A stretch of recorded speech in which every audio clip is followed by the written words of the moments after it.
Which Neal Stephenson book should one read first?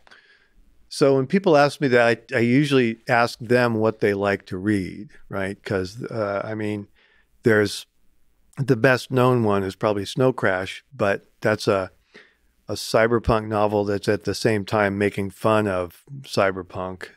So it's kind of got some layers to it that might not seem so funny if you don't have that, if you don't get the joke, right?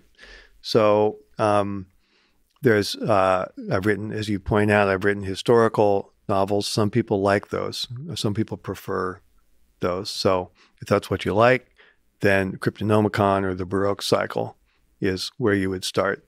If you like sort of techno thrillers that are set in a modern day setting but aren't science fiction-y per se, then Reamdy is one of those, and Termination Shock is definitely one of those. Um, so it just depends on what people like. What when people a long time ago recommend I read Snow Crash, they said it's the it's Neal Stephenson light.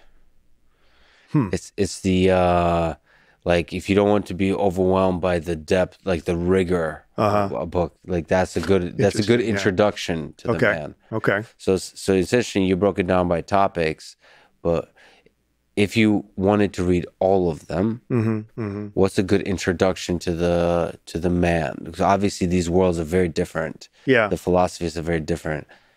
Yeah. What's a good introduction to the human? Um, hmm.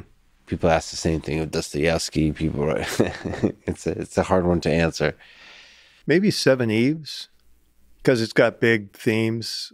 It's it's about heavy things happening to the human race. But hopefully the story is told through a cast of characters that people can relate to, and it moves along.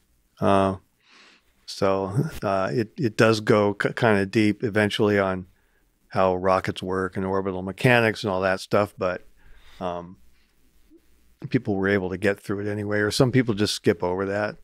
It's fine.